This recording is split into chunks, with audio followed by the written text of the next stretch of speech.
Hey, T Sippers. It has indeed been way more than a minute since we have been here. Hey, T Sippers. Hey, T Sippers. Hey, what it do? What it do? Baby, it was hard for me to push this live button at what time is it? 2:18 p.m. When I was going live. This is let's just talk a little bit. The judge sort of like split his ruling. He said that this was not my time.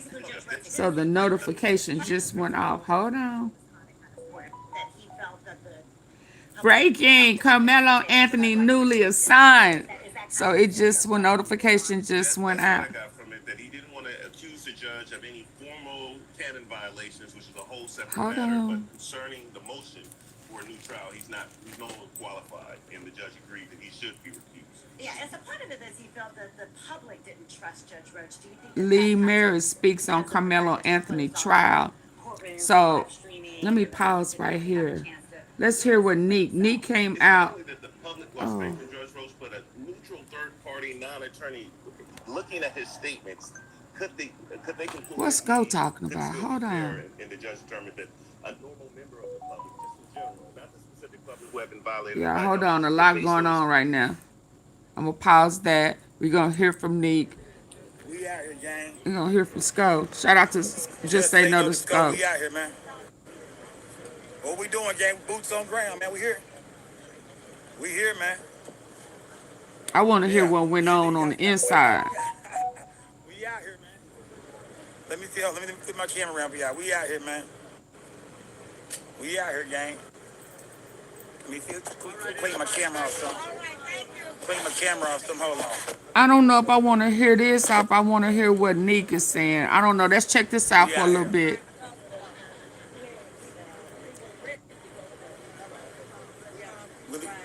We got Willie D out here too. Willie D doing his thing, man. Yeah, we got Willie D in here doing his thing too. Oh, Willie D, okay, man. Everybody, what I'm looking like, y'all. November the 20th. November the 20th is going down. Yeah, man. Mississippi at 327 Pascola Street. But that's yesterday. Okay.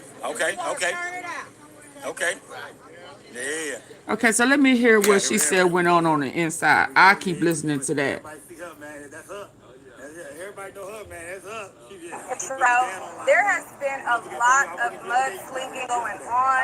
There has been so much that Bill Worski is putting on a performance, and Bill Worski has been putting on quite the show, and he has laid out all the stops. He's trying to get ahead of basically what Mike Howard said in his affidavit. He was trying to sling as much mud onto Carmelo Anthony as possible. And Carmelo Anthony's parents, when he was saying some of the stuff, they were looking like, huh? Like, when did that happen? So it's interesting to find out what's true, what's not, but I'm going to give you guys a very full, detailed live later. I'm just going to go over. Okay, and let me know if you guys can hear me. Hopefully you guys can hear me. Hopefully the sound is good. But let's get into it. So early in the morning when we first got here, we lined up down at the end of the courthouse, and they had the lot closed off. So me. Okay, I don't think they're gonna hear me if I'm back there. Okay. So we lined up at the edge of the courthouse. Now, when we lined up, it was several people ahead of me. It was me, and then it was somebody that was here with me for security, which you see back here. And as we were lined up, we see Chitty walking up. So as he walked up, my security just, turned this way, and Sippy walked up. So he comes and he's looking at him, and he's like, dude, you just need to turn around. Like, why you looking this way? You need to turn around. And then he's just standing there looking at him, and then he's like, oh, you racist, you nothing but a racist. And then he looks over to make sure that the sheriffs are right there. And then he goes up and tries to get a reaction. But that's just what they do. Then there was Janetta, I think her name is Janetta Bradley, who enhance the audio with the CETO call.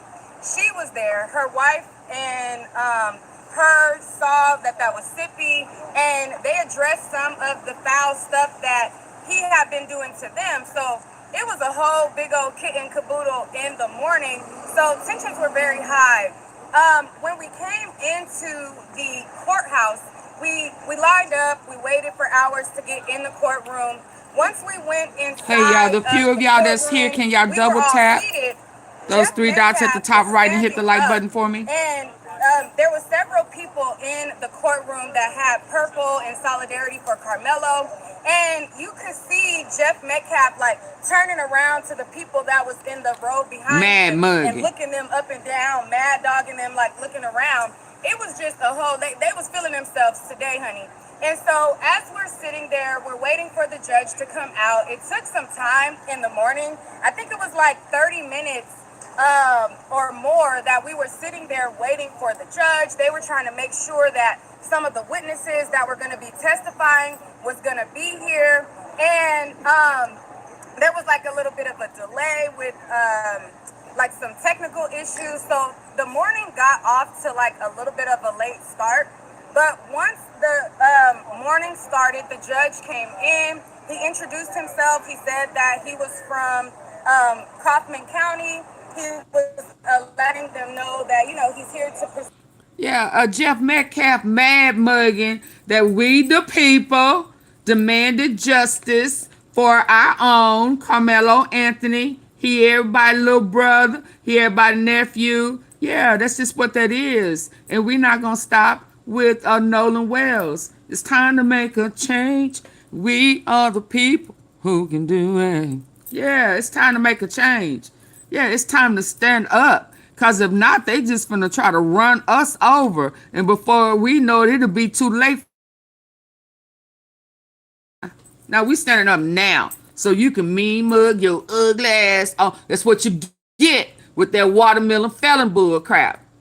Uh-huh. Uh-huh. And I hope all y'all crookedness gets exposed doing the devil's dance, doing the devil's work. Yeah. Trying to mean mug somebody.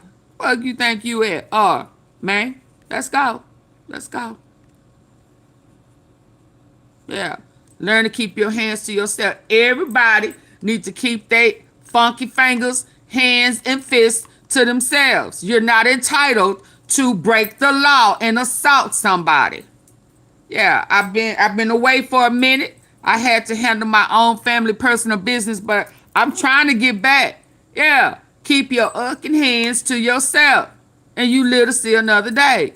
Hit the like button, y'all. Come on, let's get back into the algorithm. Let's go.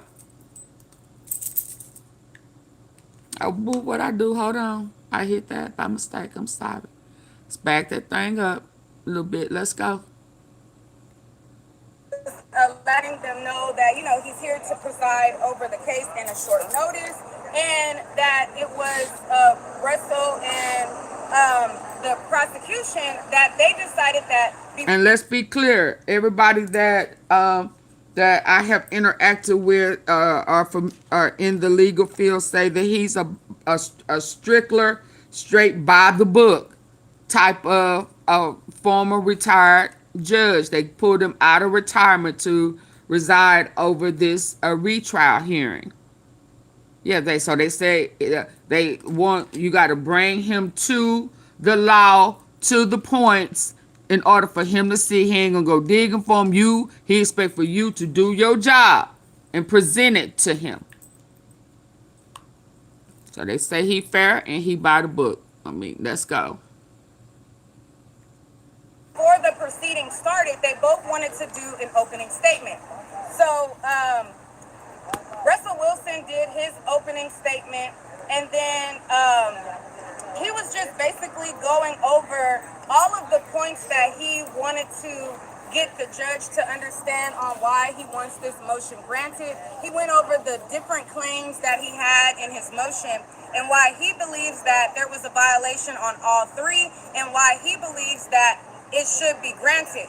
Now, when it was time for Bill Werski to come up and say, you know, his opening statement, it was more of a mudslinging rather than addressing the arguments for why he decided for a motion for new trial, Bill Werski basically took it as an opportunity to sling as much dirt on Karmelo, sling as much dirt on some of the influencers that are watching the case. He called out people like Tiffany Billions, and then it just was a whole shit show. Now, show. one of the things that came out that he was so adamant to get out was some of the bad character things for Carmelo Anthony.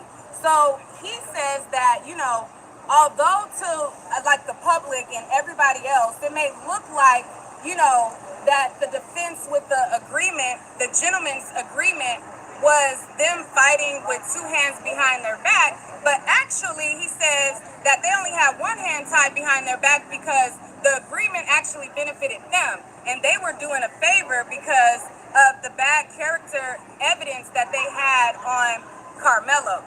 Now, I'm going to pause for a second to make sure you guys can hear me clearly. Make sure you guys are in the building.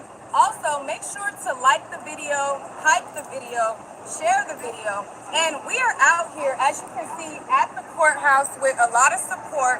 And we are boots on the ground. Now, you can go to different media outlets to get sound bites, but we are boots on the ground, and I'm letting you guys know what's created. I have a Cash App, which is me, and so on and so forth. But now, let's get back into some of the things that, and actually, let me back up. So, one of the things that Russell Wilson wanted to point out was the fact that there was all of these hidden things that was happening. It wasn't just the gentleman's agreement. There was all of She got the Black Panthers behind her, y'all. There was so many procedural things that were supposed to go on the record that just naturally they hid from the record.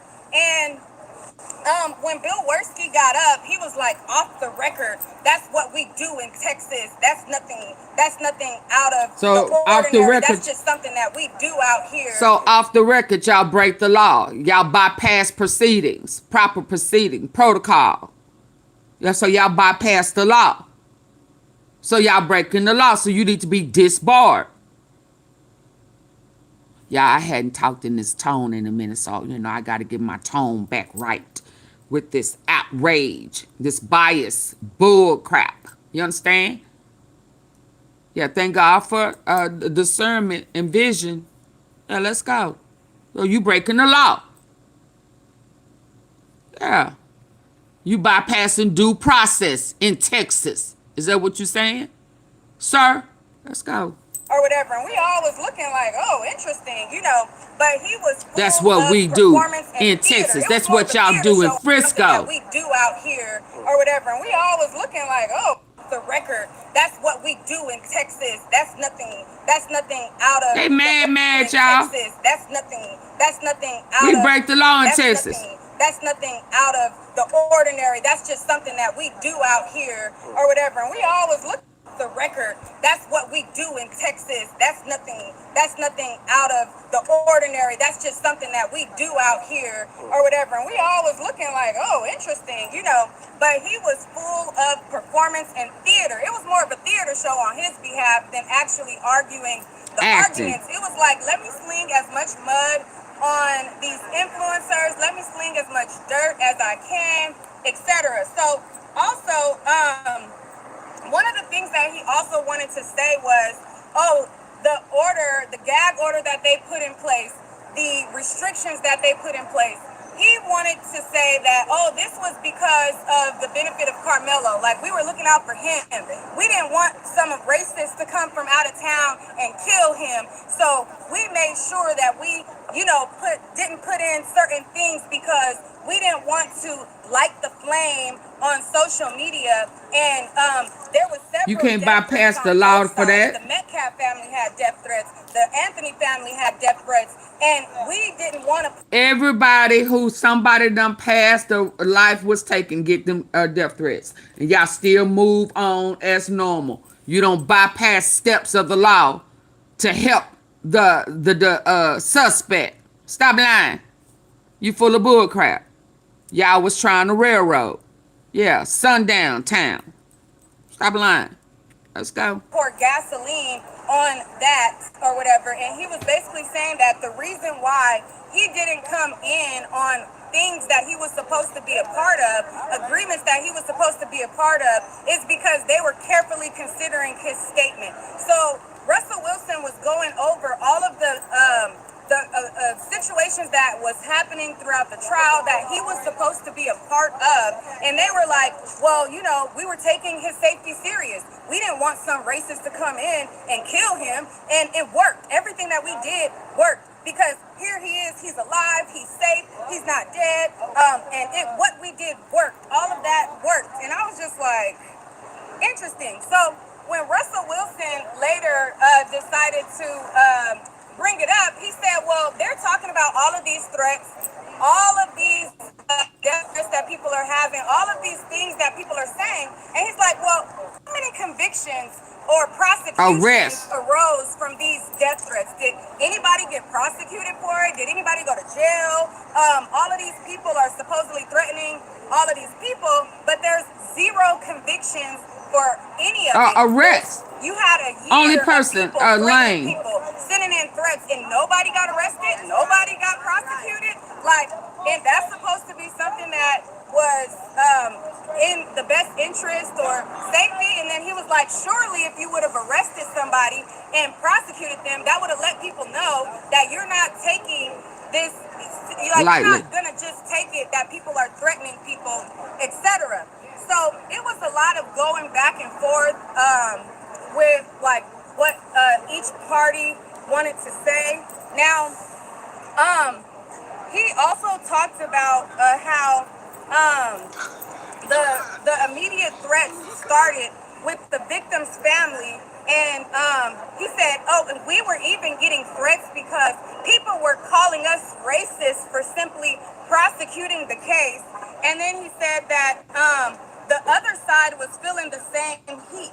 Then he brought up Judge Angela Tucker, and then he said when she cut the bond from $1 million to $250,000, she got the most vile racist threats. And then he said even another woman with the same name, Angela Tucker in McKinney, she got doxxed and her address was exposed. He said, then you have all of these influencers, these disruptors that try to monetize murder so they can get clicks. They monetize misinformation. To our credit, we were warned about Mr. Anthony. We were worried about Mr. Anthony. To the reason he didn't come to court, we didn't have him come to court because we wanted to protect him. And then he said, that's when he said the thing about the racists coming into town or whatever. And then he talked about how they didn't want to transmit anything or put any fouls on the record because they didn't want anybody to leak any information. And it was so sensitive because they didn't want people to leak. Are y'all buying into this bull crap? Then he said that this is a stabbing that happened at a high school. And he says a lot of the witnesses were high school students. He said that their parents were so concerned about them testifying because they saw that the judge had been doxxed. They saw all of the violent threats, and their parents didn't want anything to do with this case for their kids. He said that the internet disruptors and influencers tried to dox all of the boys that went to the football team and put their pictures on their social media pages. He said that, so basically then he came back and said, this is more than about some person in Cincinnati who didn't get a seat. We were worried about Melo, and we're still worried about him. What happened? Yeah, by giving him 35 years for all of that self-defense stuff. We did work, and we got a fair trial, and no racist came to take his life. All right. So then he talks about how Christopher King, who is a guy who has been coming up here and he's been online speaking about the case. He talks about how he said, and then some guy named Christopher King, who says he's a lawyer but didn't pass the bar, he just kept fouling things. And Mr. Jackson, I guess the PIO, he wasn't aware of like like he was saying that Derek Jackson, the PIO that got fired because he gave out the court schedule, he said, well, he just Hey, wasn't Kimberly. aware that he was on our radar. And then he said that as a result, Christopher getting the trial schedule, that Derek Jackson, the previous PIO, was fired from his job. And So, then he said that there was so much bad act information on Karmelo. He said, let's talk about the agreement. The agreement was my idea. Toby Shook is one of my best friends. Why did Carmelo Anthony, he's like, one of the biggest questions was, why did Carmelo Anthony bring a knife to attract me? He said, the state knows why he took a knife. It's in the 404 evidence. He said 8:30 a.m. that day, his girlfriend went to school, and she went and she told, I don't know if he said a principal or a counselor. At 8:30 a.m. that day, his girlfriend went to school, and she said that she was worried that he was going to do something, that Carmelo broke up with her, and he's now stalking her and he's scaring her, and she was worried about, stabbing or whatever. Then they said that there was a text message from Carmelo where he said, I'm low-key on the verge. He said he was spiraling because his girlfriend broke up with him. He is obsessed about knives and stabbings and what? murder. He fantasized about stabbing Who? somebody Wait. Hold and on. licking the Hold blood. on. Hold on, y'all. Now, who is saying this mess?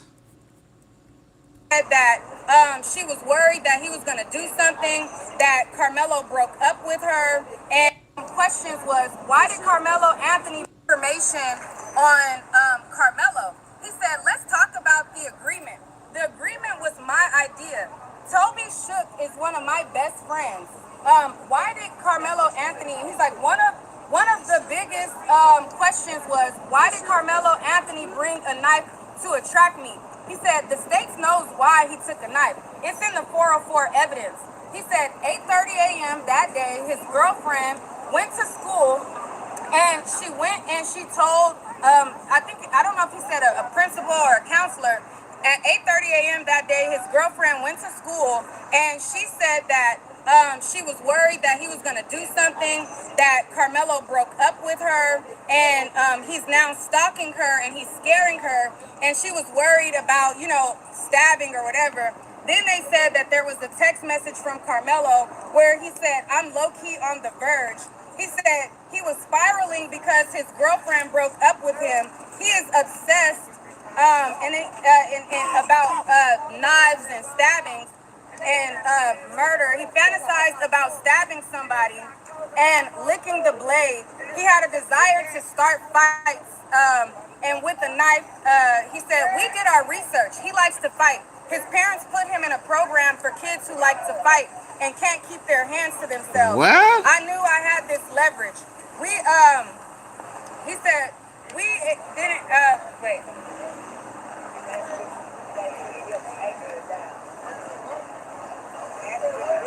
Oh, he said, we didn't want people murdered behind this trial. They said, well, as you can see, and then he pointed to the other side. He was like, as you can see, they did their research on Austin Metcalf. He's like, yes.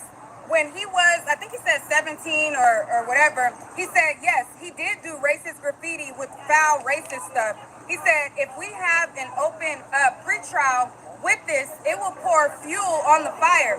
So I offered this agreement of what happened under the tent, and like to keep everything like streamlined to what happened under the tent that day. He said there was a reason we had thousands of jurors, but only picked, streamlined it down to 90. He says the father, he's talking about Drew Anthony, has a relationship with Tiffany Billions, and it would have leaked out. We got through this trial with protesters, and our police allowed people to exercise freedom of speech without mass arrest. What happened under the tent was enough for us. We ran a risk, but the values of the agreement was to keep it out of character, and it would have ran down on him. I made him I made him an offer he couldn't refuse. We never talked about testifying a witness. So then they got into the part where Mike Howard said that they kind of like switched up when it was time for him to testify. And then he says like, oh, well, yeah, like we made all these agreements for protection, but we didn't ever think that he was ever going to testify. So we never got into the particulars of what would happen if he testified. And we would have loved him to testify because that would have been the cherry on top what do you say? That would have been the cherry on top to like nail him. And I'm just paraphrasing. And then he said that all of the bad character evidence that they had on him would have resulted in him getting a much longer sentence. So they did him a favor, basically, by having this gentleman's agreement. And then he said that they worked through it and they had an agreement and it holds. He said in the case of if you know, yeah, they would have wanted him to testify. And then after that, we went on like a 10-minute break. After we went on break, then Jared Jackson, the former PIO, he came and he was the first witness. So basically what happened was anybody who wanted media credentials, you had to go through the public information officer. And so one of the things also was his duty to give the public information regarding the case. Well, basically, the Associated Press wrote him and asked for the trial schedule. And he gave the Associated Press the first 4 days trial schedule. He said his motto was that whatever information he gives to one person, if another person asked for it, he would give it to them. Like he didn't differentiate between who could get the access, who could get the information. And after that, he said he was fired. Hey, Samantha. He got called into a meeting with Hey, Bumpy. well, he said Bill Worski contacted him once he found out that Christopher King had this information. He said after that, Bill Worski asked to speak to his boss, and then his boss called him and told him that he had to report to the court the next day.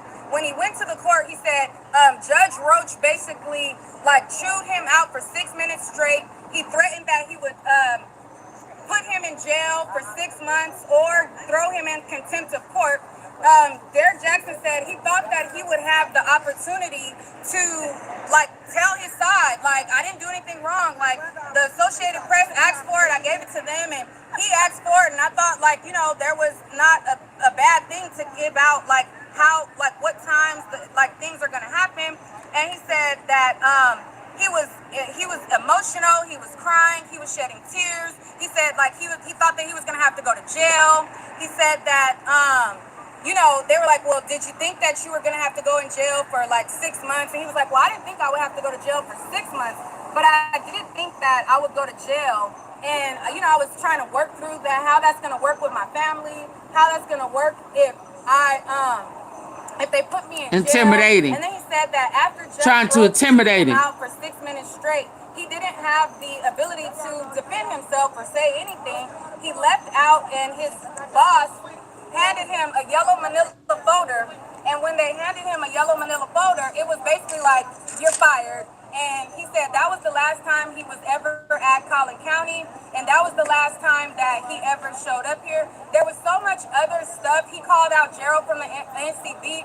He said that, do you know why we like were strict in vetting the people who came here? He talked about how, do you know the NCB, some guy from the NCB, he says, do you know records for him? He said, oh, he was arrested for sending in bomb threats, and I believe he's in the audience, he's in the back row or whatever. And then he was like, so these are the things that we're dealing with. We have to basically figure out who's credible and who's not, who's bad actors and who's not. And, you know, just he kept like trying to sling mud on different influencers. He was slinging mud on Tiffany Billions. He was just slinging mud on certain people. And I was wondering, you're calling out all these people. When are you going to call out Sarah Fields? That bitch did the most egregious stuff during this trial, doxing people. She went out of her way to make everybody who was any part of this case life a living hell. And you don't hear him mention her not once, but you understand why, though. They got this code where they protect their own. And Russell Wilson was like, when it was time for him to talk, he said, so it was okay for you to give the schedule to the Associated Press, and that wasn't violating the gag order. But if you gave it to Christopher King, that was violation. So you had to discriminate on who get the information. It was going down. We are on break. I'm super hot. I'm gonna catch y'all later. Stay tuned to my live that I do after the closing, and I will catch y'all on anything. Make sure to hit the like button, hit the hype button. I am bringing you guys all of the. Okay, let's go to smash the topic. Let's go. Oh, he out there talking to the where earlier he was out at Collin County. I see he was talking to the Campbell guy from the not guilty folk. Let's check them out. Let's see what he talking about. And then I want to go over. Do I want to go to that Lee Merritt first? Let's check it out. Let's check out Smash, y'all. Please hit the like button. Are y'all able to hear me? Can y'all hear me? I don't want to be talking and y'all can't hear me. In my absence, I could see that there was a lot of YouTube or StreamYard or somebody was having some issues. So, can y'all hear me? Hello, on TV. I hope all is well. Second day of. Yeah, all is well. I'm getting back into the groove of things. Okay, and yeah,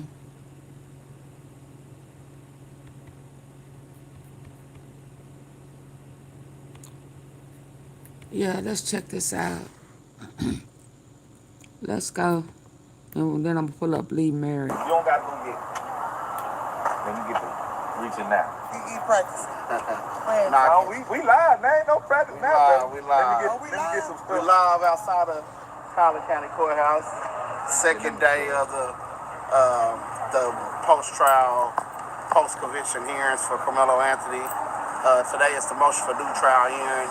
Yesterday was a shorter hearing. It only took maybe about Thank an hour, you. hour and a half. Today is going to be a much longer hearing. I'm anticipating that it's going to last the entire day. Could possibly go into tomorrow. But a noticeable difference that I noticed today is that Karmelo was in a suit today. He wasn't in his jumpsuit like yesterday's hearing. Awesome. Today he came out with a blue suit and tie. And I think that's kudos to his defense team with cameras being there, with people being there. We want to see him as a person. We don't want to see him as an inmate. So to take him out of that green jumpsuit, to take him out of those shackles, let's make him a teenager, a person again, a human being again, and not treat him like a convicted felon. So I'm proud that he was able to come in looking dignified today. I wasn't able to get in today because I had a docket. Yes, treat him like a human. Today, they only allowed 40 people in the courtroom. The overflow room can only handle about 150. So that's what, roughly less than 200 people. And those doors and seats have been sold up since about 4 or 5 o'clock this morning. People been in line waiting to get in. The doors open at 7. They've been in line since 5 a.m. But just to update you guys on what I'm hearing from my trusted sources inside, Russell Wilson, Carmelo's Anthony lead defense attorney, he said he plans to present 40 exhibits today. 40 exhibits he planned to admit as evidence. He's argued that there was off-the-record proceedings in this case, meaning some behind. He shouldn't be there anyway. You're right, Samantha. I agree. About how this case and trial will be conducted during the pretrial stages done by Judge Roach. Collin County is a different place. Normally in other counties, Dallas, Tarrant, Kaufman, you get access to all of the court staff. But here, they kind of limit people's access to go to the back. I question that because a lot of closed doors deals can be done in the back. And I believe that's what Russell is arguing, that Karmelo Anthony was not present for any of the pre-trial hearings.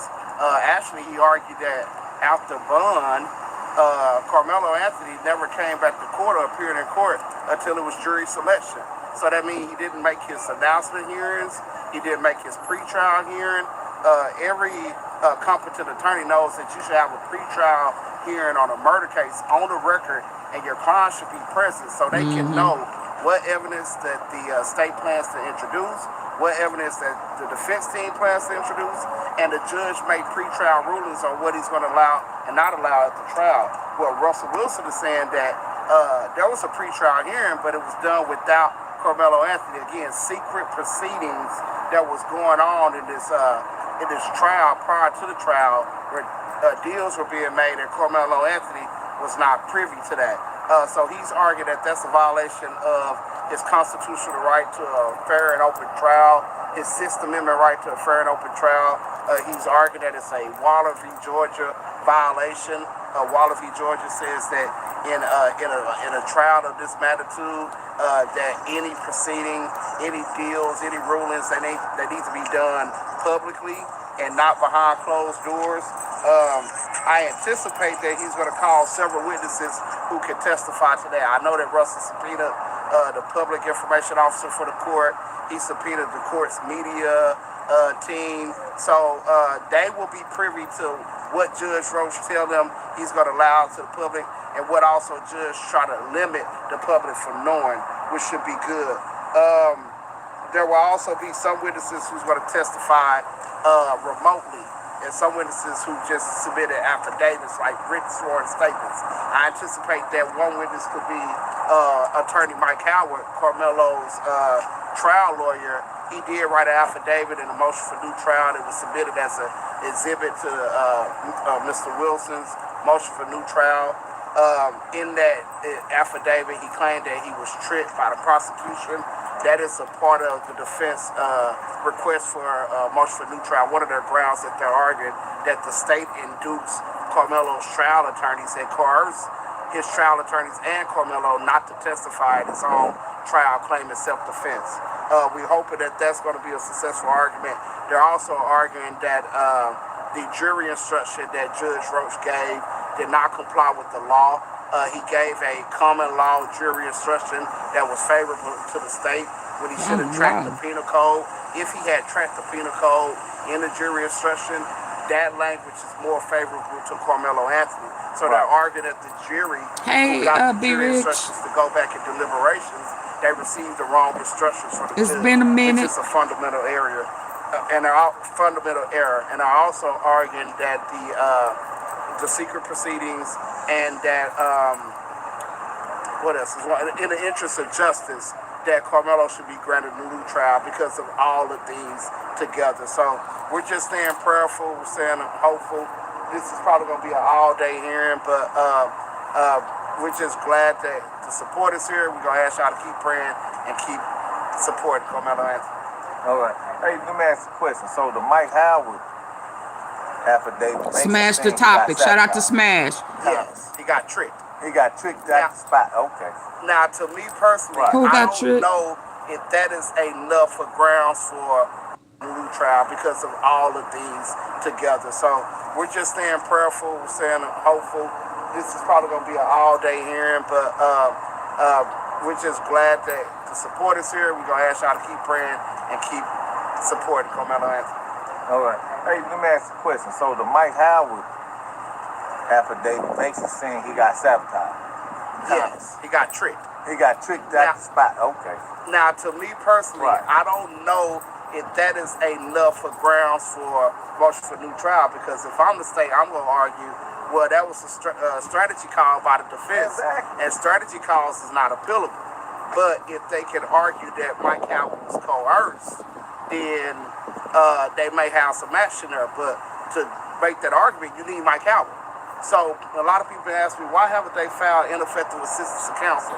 That may be one of the reasons, because they plan on using Mike Howard to show how the state duped him, as opposed to blaming him right now for what happened. Right. So, yeah, that's deep. Yeah. That's what a lot of people already was saying anyway. Yeah. So Mike Howard probably won't be here to testify in person, but maybe remotely, or maybe they'll just read his affidavit into the record. Okay, and is this just a one-day thing, do you know of, or do you think this is more than one day? I anticipate with 12 witnesses, this probably is going to be a 2-day hearing, and that's 12 defense witnesses. We don't know how many witnesses the states intend to call. in their rebuttal of this, but I anticipate this is going to be a 2-day hearing. Okay. And state your name again. Attorney Michael Campbell.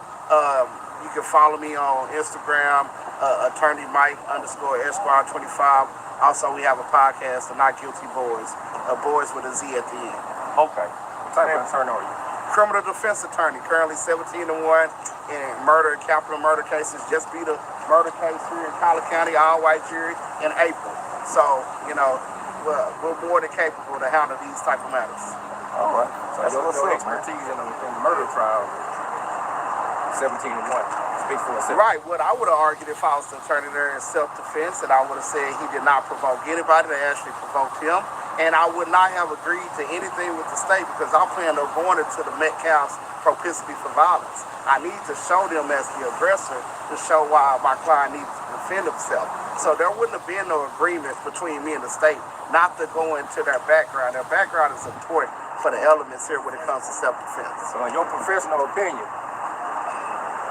the brothers, twins, according to the state law, even the other guys can be charged with murder. If they go party liability and they go that, you know, they were the aggressors and they committed a crime and in furtherance of a crime someone was killed, yeah, they could have been charged if they go that route. But that's the state having to go that route. We all know that they're choosing not to go that route. They're choosing not to go that route.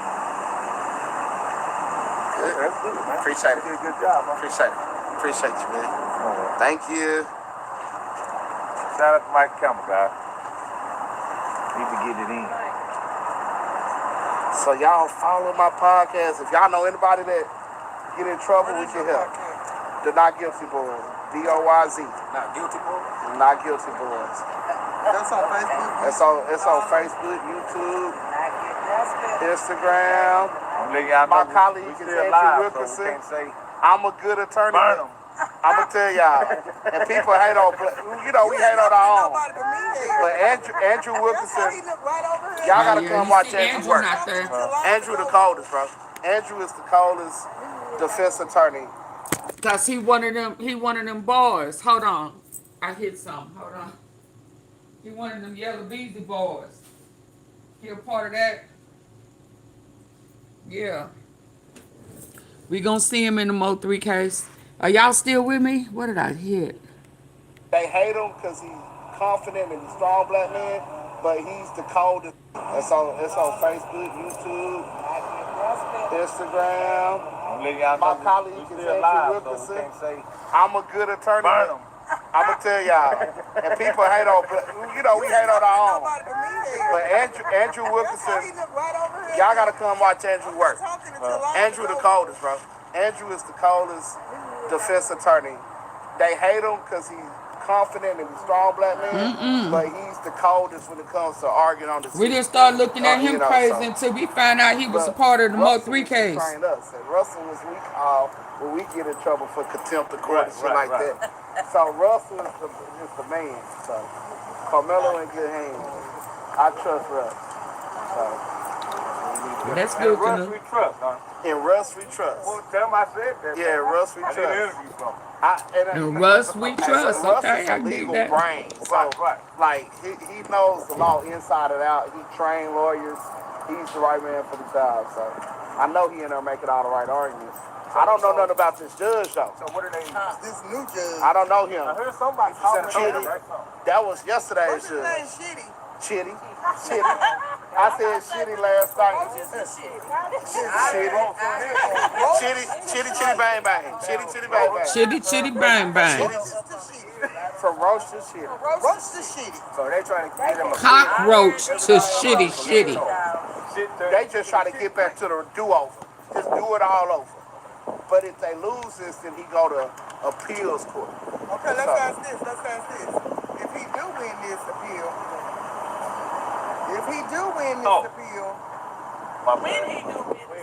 correction, you're right. When he wins this appeal, Yes, ma'am. is his bond still gonna stand? Is he gonna be able to come See, outside? somebody answered that this morning. and you don't want to be The on type of charge and the number of years he can't get a bond. He what? He can't get a bond. He still gotta wait. Oh to He had wow. to come out while he waiting on this new trial? You got to wait for the damn trial. So That's how how it long do works. we think it's gonna take for it to get this new trial? Woo! They gonna be trying to Next year. So did it really matter if Judge Roach got recused or not, being that he wouldn't have been on the bench anyway? That's a Yeah, he good would have question. had to. I I think asked all good this, y'all question. didn't never reply to my email. Do I think that it matters if he got recused because he he gonna supposed retire to- anyway? he supposed to retire anyway. Yeah. I think once they get towards retirement, they don't care no more. They don't care. They more But likely yeah, to we do we some want messed up we want to things as they recruit get closer to retirement. recuse. Yeah, they don't care. Because 'Cause it's on the record. With all these other around here. They got zero tolerance. Yeah, And had the zero tolerance kicked in, The Karmelo bullying, being bullied, yeah, it would have set standard. yeah. But they didn't go to the same school, so But it see, really regardless, wouldn't have. but it's the same. The school was aware of the twins. Zero tolerance should have still protected The him. school was aware of the twins. Zero tolerance. Yeah. So it don't matter if he went to that school.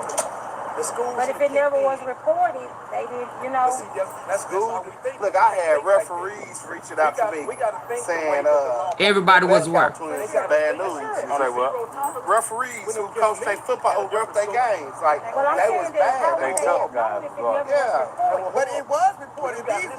Are y'all listening to them? They have Oh, yeah, they would have been told This what ain't they nothing did. new for Okay, him. prior to Karmelo. Yeah. They protected the Metcalfs. That's what Okay, they said. exactly. They protected the Metcalfs. Yeah, exactly. They were bullied. They were They were bullied. They were bullied. Zero tolerance should have kicked in and protected Karmelo. You got a school Exactly. resource officer. They didn't do it because they knew it would have helped. They should have stand your ground. No, they wanted them playing football over there. That's the star linebacker. They wanted that ball on the football field. But they didn't want him bad The enough. principal say it didn't happen on campus. We don't care about what happened to them. Y'all gonna tell the police that. We don't Mind care. your business is all I say. Mind your business. Yeah. But it's nice seeing y'all, man. I'm finna get out of here. And remember, guys, I'm still Appreciate alive. Still alive? Yeah. All right, y'all. Y'all be good. Watch your language. I'm still alive back there. We can't recite no NWA stuff. Man, hey, you hear me? We ain't, hey. So now not only do he have to fight to get free, he has to fight not to get guilty. Yeah, not to But really, he's innocent. But when you put somebody in jail clothes, you prejudge, you give prejudgment Of course. to everybody. So now any jury gonna look at him like he's guilty. Right. When really he was bullied. So the charges should have been against them, the boys who assaulted him. Absolutely. And then it would have made him look innocent. And he wouldn't have to fight. He wouldn't have to fight not to look guilty first, then be free. But right now he's fighting two things. Two things at once. Yeah. He's fighting to look innocent. And that's bullshit. And that's our biggest problem with us. Well, we always We always have gonna to be labeled yeah. aggressor. It's supposed to be you're innocent Soon till as we proven open our guilty, mouths, but we're we the are aggressor. always guilty till we Of prove course. ourselves innocent. That's for us only. For us only. That's been a strategy. See, that's a pattern. For us, That's a pattern. That's Bye. what they use. When I was 17, And I I'm was sick in of court, it. and they knew to bring me to court in a suit. Of course. They allowed me to come to the jailhouse in black and white, and then they hollered at my phone with the king on the trial and said, "Why you let him come?" He gonna shoot. But they the one set it up. So when you look at how they You is not bread. I said that to my cousin. Didn't nobody tell you to bust my shoe there? you already knew it. I already knew shit was happening. This guy from the phone? He went first. Right up. Yeah, we live down here outside the county court house.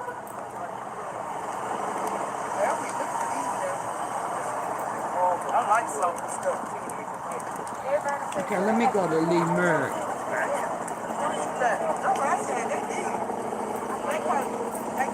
Hold on.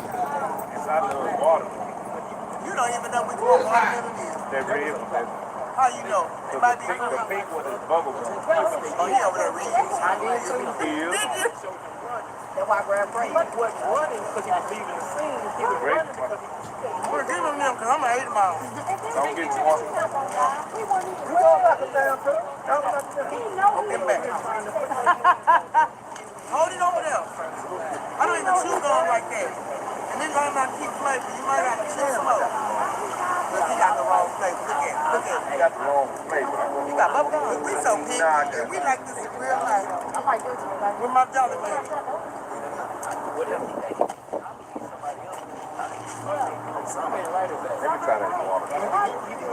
I need to understand why he ain't gonna get a bond if he get a new trial. I think he said because his time is so long.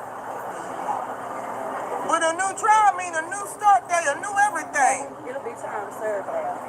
Like, if he should be somebody else, he was served. When he get a trial, he'll stay here. He's gonna go back to Yeah, I know that, but I'm saying why he can't come outside on the monitor? Oh, yeah. Because somebody that's... That'd be too much. That'd be too much He like like, right. yeah, that's too much like right. That's somebody that's already been through. Then you have a black man that deals with white.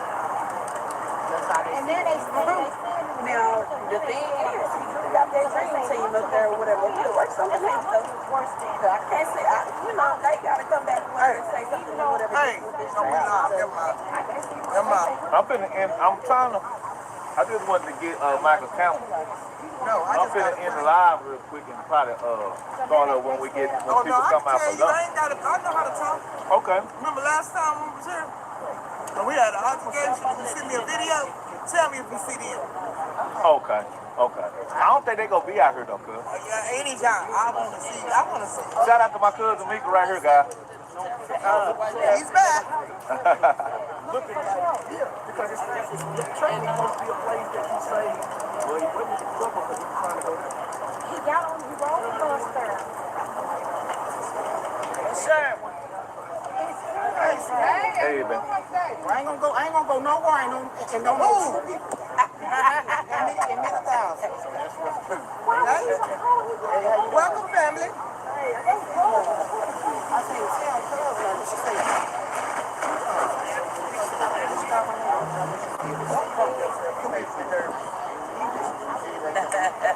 oh, you got a button? Where you get your button? You bought it. Somebody got some money? Oh, they didn't give me no money. I'm getting it. Let me see what it say. So we live, guys. This time we got a little update from Michael Campbell just a while ago.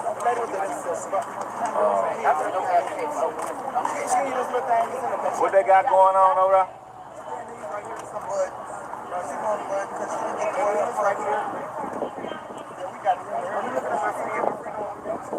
Huh? I already got on TV. I'm trying to go see the. I'm trying to see.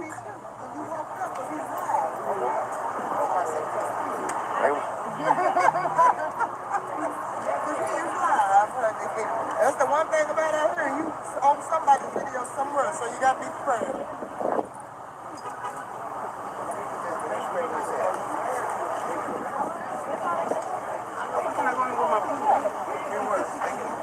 You was in there? In the overflow? So they let y'all be outside? You know, sit in here.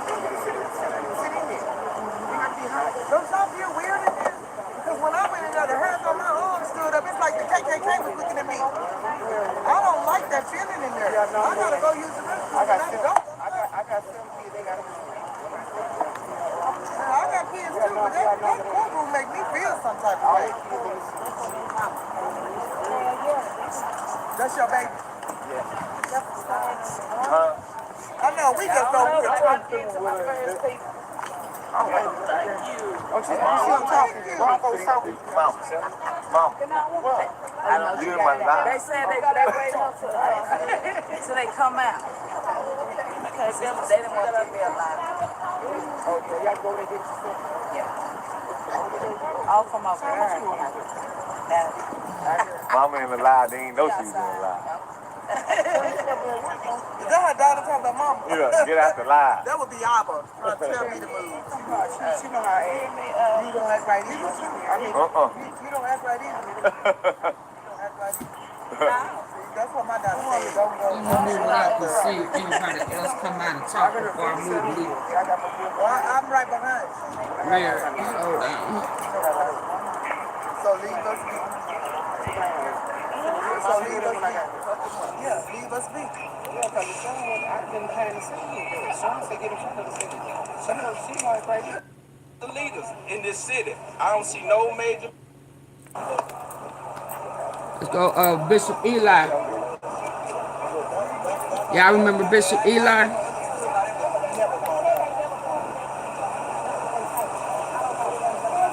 from the last time?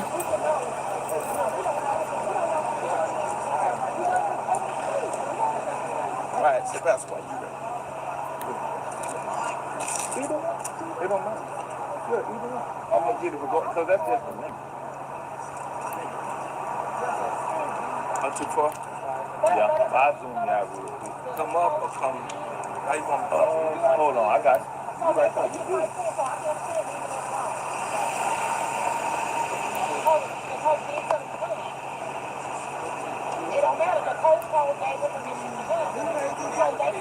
Pastor Eli. What's going on, Pastor Eli? Hey, that's exciting. What brought you here? Well, you know what brought me here. One thing that brought me here, I'm gonna keep it real. I'm looking. Supposed to been here yesterday, but I just got back in town. But I do want to say to those that have came out, I appreciate you guys for supporting this young man. But I got a problem. I got a serious problem. This is not just a national situation, but it's a mankind situation. This is a situation for a young black man who been put in a position that it shows the world that we don't have the same respect, we don't have the same justice. And I have a problem with the leaders in this city. I don't see no major pastors out here that got influence. Pastor Freddie Haynes was out here, which is my boy. And I don't understand. I thought for sure that y'all show up. So y'all know Bishop gonna keep it real. Where you at? You can get the money on the Sunday, you can profit lie to people, but you're not Prophet gonna lie. support this young man. I don't want to hear a sermon that you love us and you can't support a young man. It could be your son, could be your daughter, and all we asking for fair justice. And so where y'all at? Where the leaders at? Where you at? But when it come down to politics, when it come down to these things, you want to run to the people and act like you're for the people, but you're not for the people.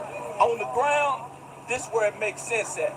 And then y'all tell me that Bishop Eli, you ain't light up on the pastor. You light up on the pastor for what? I'm talking about Muslim, I'm talking about Judas, I'm talking about any faith that represents the people. Where are you?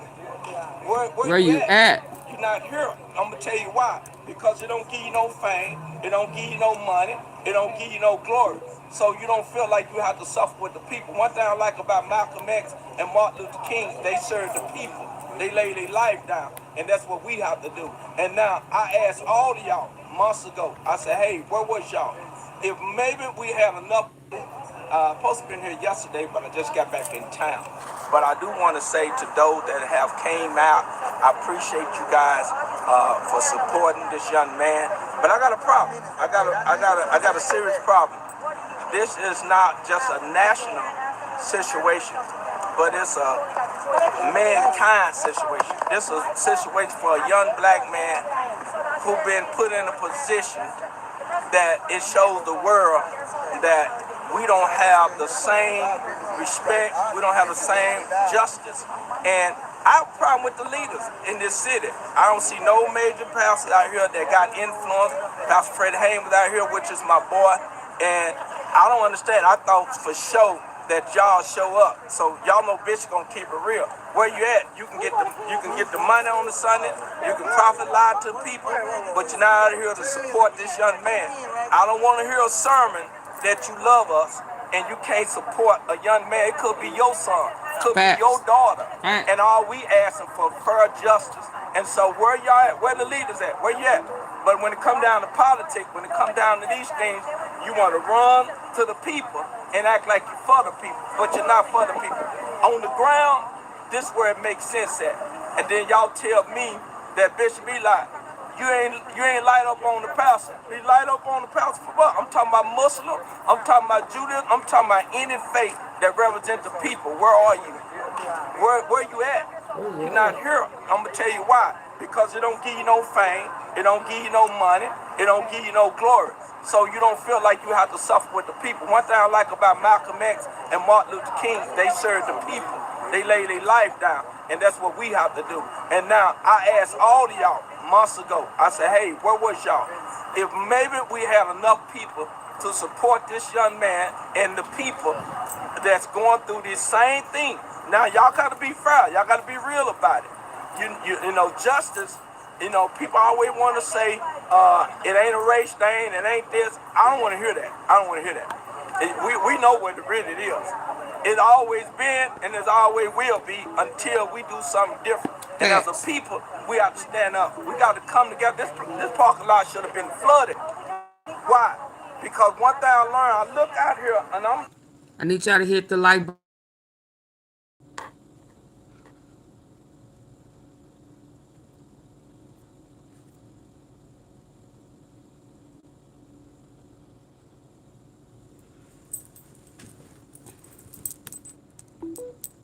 I'm gonna be honest, I'm gonna keep it real. I don't see no but a bunch of black people, 90% of black people out here. And y'all talking about it ain't no race thing, y'all play too much. Watch yourself. So don't tell me something and then try to manipulate me to make me think that it's justice and it's fair. It never was fair from the day one.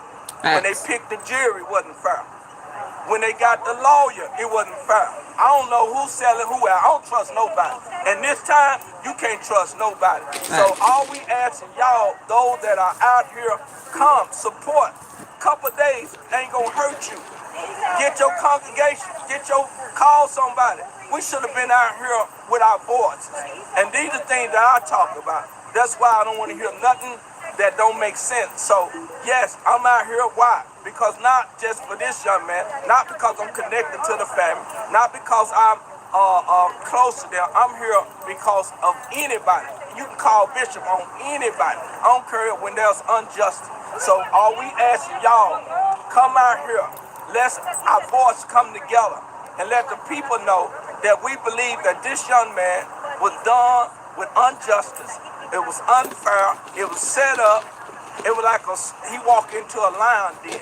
Right. And that's what we're talking about. We're not talking about we want just compassion and pity. No, we want what's done in this city was right. And if for this county, if y'all don't know about this county, please do not get caught up in this county. Just straight up. And this, I'm here to support the family. I need y'all to come on. Don't get caught up in Collin County.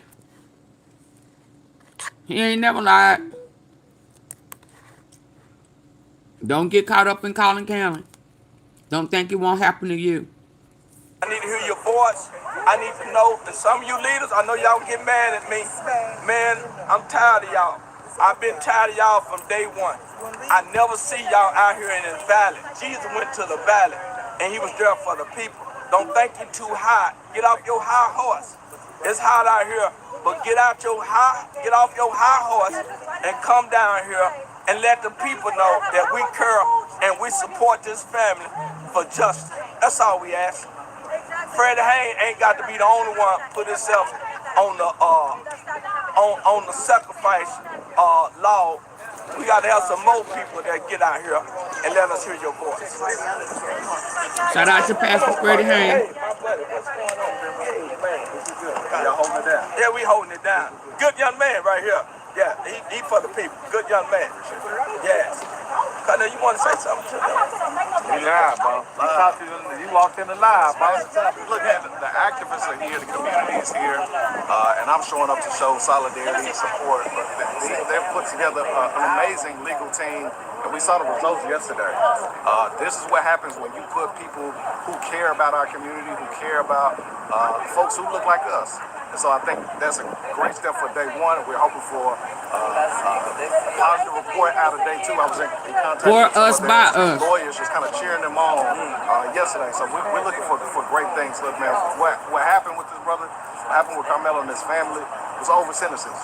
Harsh. Yeah. Too much. Yeah. And so our community is looking for justice.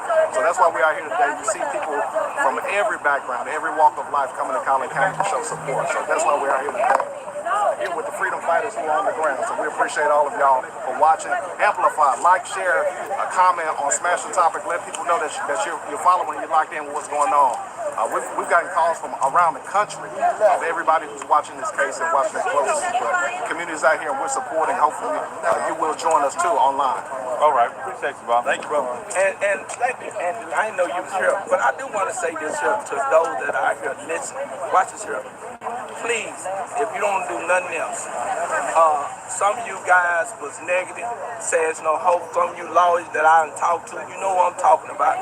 You saying, well, it's over for him. God got the last say so, you know. And so I believe that God's hand is in this, and I believe that if you don't know the system, please keep your mouth closed. Because if you don't know the system, you don't know how they cross you out, you don't know how they do things under the table, behind the doors, you don't even know the system. And you're speaking on it. And you can't believe everything that goes on social media. And these are things that we're talking about. And that's why if you don't know the system, then you'll get caught up speaking on something you don't have no facts behind. And so we look for justice, and we're not out here because it's a young black man. We out here because we know the facts that this young man been done wrong. And we need to make sure that this don't happen to another child, a black child. I'm gonna put it like that. And Also, don't you believe that it looks like it's an attack on young black men, Absolutely. young black boys. I've been telling y'all around that. the United States. Good ones. You know, every time we look up and just think about the cases that are not making it to the social media platform. So we only get a few that make it to social media platforms because of other bloggers, because of people like Smash the Topic. But when you take a look at around the United States, we have so many young black boys that are personally being attacked or set up. And so we can no longer sit quiet. You know, we're asking, screaming, and praying for justice for Nolan Wells' situation down in Mississippi. And then we're standing outside Collin Courthouse asking for justice, that a judge render a decision and grant a new trial right here in this courthouse at Collin County. We get it, everybody, you know, gotta work. But that's why y'all have annual leave. Some of y'all will take off for annual leave, a half a day to go to a concert, or to go out of town, or to leave early to go on a cruise. But, you know, it says a lot about the people that live in the Dallas-Fort Worth area. You guys should have been here. I don't care if you took 2 hours off today. You guys should just like come out, because that's why you got annually. Sometimes we got to put aside of all of that because it's them today, that family today. It could be any one of our families. And then a lot of you guys have already experienced it and you're still not here. You're still not here. And so we need you guys to, you know, to come out. You know, you need to come out because when they don't see us standing up, then they feel like they can do whatever they want to do to us. That's what injustice allow our minds to start thinking that we don't matter and we're not needed, so we don't show up. Some of y'all are sitting there watching us saying it's too hot to be out there. You guys need to be here. Our ancestors paved the way for us to even be living in those big houses, driving the luxury cars that got AC in it. So you guys need to come on out here and stand outside Collin County right out here in this heat with us. She said something. She is correct. I'm telling you what she said. She said something that's very important that a lot of people miss. You know, I know you don't want to sacrifice, and we understand that, but here's the situation that we're looking at. We're trying to change the mindset of our people, the way we think. And the way we're thinking is that ain't nothing gonna change, or, you know, I don't really need to be here. And so we don't care about all that. Keep a negative opinion. Let's get down here, let our voice be heard. Most of all, those that got influence, I'm talking about you. And yes, I even go on, I know y'all see me on social media. I was on Real Life Street Star on this show, this young man out of Florida and Miami, and I said something that's so important. I think it's our people's fault, because when we first started this, it wasn't no but a few handful of people out here. I was here. It wasn't, I thought it was gonna be flooded with church folks and people from Muslim and Nation Islam. I thought everybody was gonna be out here. I came out here, I said, where the people at? And that's why they do what they do, because they feel like we ain't gonna do nothing. But that's some people that's willing to lay their life down. That's some people that's willing to die for righteousness. And I'm one of them. And so what we're telling y'all, Come out here. Let's show some love. Let the people know, like you talking about, well, the young man that got they fired drowned, and the young man they automatic said that's no foul play. Here's the problem I got with that. Even if they didn't do it, if they did, you automatic say there's no foul play. But when it come down to us, we get convicted, locked up, and get ourselves out of it. And that's just how it is. So stop playing and talking about it. You know, racials. It's no black and white thing. It is. Y'all stop playing. And all you ignorant black people that go for the okie doke, and there's two kind of Negroes. You got house Negro and you got field Negro. And the house Negro do what the mouse say and make sure he get his meal and do whatever the mouse say to please the mouse. And so I'm talking to the field brothers. Hey man, I'm talking about the field Negro that's gonna suffer, that's gonna get out here in the sun, that's gonna sweat. The one gotta eat chicken. Yeah, the one that gotta eat hot dogs. So all of y'all that supporting these people that don't care nothing about you, they ain't nothing but a bunch of gold diggers, ain't no soul diggers. They just want your money. They just want to make them look good. I'm looking for people that's gonna suffer with us. I'm looking for some people that's gonna look for justice when it come down to our people. Not just our people, anybody. But mostly right now, we focus on people that don't have no respect. They don't care. They feel like our lives don't matter at all. So that's what we're talking about. And stop telling me, you know, this could have happened, this could have happened. I don't care what could have happened. I don't think I'm saying, come on down here with us. Let's do it. And we believe God. I believe God here in this. I really do in my heart. I believe that God's gonna change this situation around. Right. Regardless how it looks. Right, and I know a lot of you guys, some of you guys have like good jobs, and we get that. And many of you, you know, have your college degrees. But at the same time, we got to realize our ancestors is the ones that paved the way for us to be able to have the luxury things that we had. And so that's the reason why I'm asking you guys to come out. You know, come out and stand up and show this family. This is about showing this family that we support this family, that we want to see this family get justice. And so that's why I'm asking everybody, you know, whatever you're doing, you know, find your way to Collin County. I found my way down here this morning. I don't even drive the highway, so I did get a ride down here. So you guys can do the same for the ones that are saying that you can't get here. Whenever you want to go to the store or get somewhere else in the area, you guys find your way. So we got to just, you know, find our voices again. Some of you guys, sometime when you should be saying go to hell, y'all afraid to say go to hell. This whole case system, everybody should have been saying go to hell when that verdict came out. I happened to be in the courtroom on the last day, and I stayed in there the entire day. I was out here, stood in a line at 11 o'clock at night, and waited to get inside of a courtroom on the last day of that trial.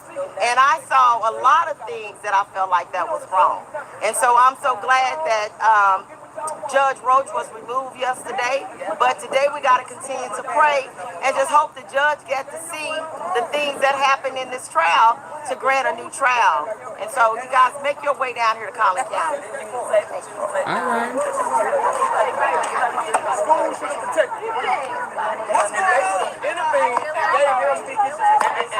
Intervene, just called him, stand your ground law on the fact that he was bullied.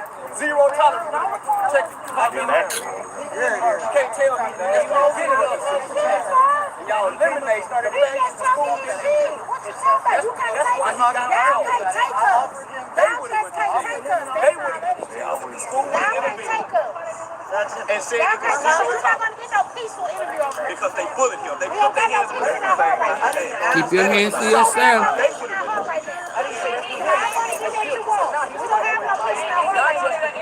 But not the guilt. If you want to interview, that's his interview. And when he said no, I accepted that. No, he was back there recording the whole time. Oh, he was. I wasn't recording that whole time. He was trying to play it off. And then he gonna say, well, you want to interview? No. We don't I wasn't recording that whole time. That's what's wrong with y'all. Y'all like to slick edit stuff. Y'all like to slick edit stuff. That guy right there, he let people know that they being recorded. Yeah. But you try to be slick. Yeah, we ain't never When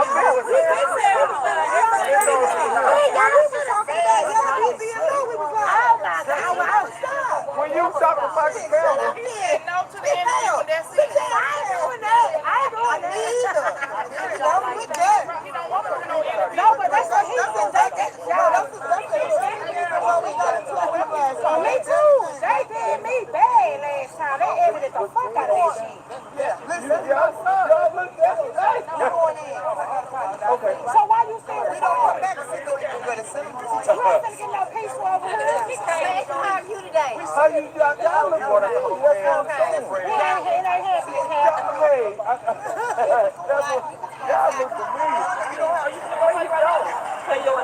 So Father Daniel is your son. I graduated. I know. That's what they told me. Y'all look just alike. Excuse me. Yeah, put them on. Take them away from them. They go inside, Oh. but you can't go in the store. It's all fair. Alive. Got all y'all talking I straight. support. So make sure y'all say something good. Hey man, now we talking about spade games and Uno. Exactly. Exactly. How you doing, mama? Everything all right with you? Yes. Oh, told us that, boy. Say, y'all look just alike, too, boy. Everybody say that? Yeah, they do. So, Daddy, your mama out here. Let me move it on. When they told me you went to Kimball, I said, I got him. They all having a family of kumbaya. Let me move it up. Hey, you know I was at Kimball every day. Yeah. T-Level Brown every day. Kimber Knights in the house. Oh my God, you know my daughter from me too. I'm not a good, you know, I know everybody. I know folks will be judging. Right. Okay. Let's see who this is. Okay, I'm right here. Introduce yourself, and you just came out. What's going on? Talk to us. Okay, so basically, Wait a minute, my girl. I'm inside the book, not the overflow. Come on, talk to us. What's going on? Talk to us. Introduce yourself. Hi. Talk up too. Yes, thank you. Okay, so I'm Cynthia Lawrence from the Cincinnati Podcast Show. I was inside of the courtroom yesterday and today, not the overflow, but the actual courtroom. Okay, so you went in the overflow. Okay. Yeah, I'm not in the overflow. I'm in the Oh, courtroom. you in that thing? I'm in that Let's thing, go. right? Come on with it. Basically, Russell kind of he called a witness today. He called Mr. Jackson, that was a previous employee that they terminated. Okay. They terminated him based off of some emails that he sent out on the hearing scheduling, and they said that he was not supposed to do that, right? So it was a big deal. They said they were trying to keep it tight-knit because they was trying to protect the families. They brought up these threats. They brought up threats that were made on the Metcalfs family, threats that were made on Karmelo Anthony's side. They brought up all this stuff, right? When I say, what's the guy, Worski was very, very inappropriate, using sarcastic remarks as he always do. He tried to say that the defense thought that they didn't know nothing about the Waller findings. The Waller findings was about the media and about the overflow of the courtroom and things of that nature, right? Okay, yeah. So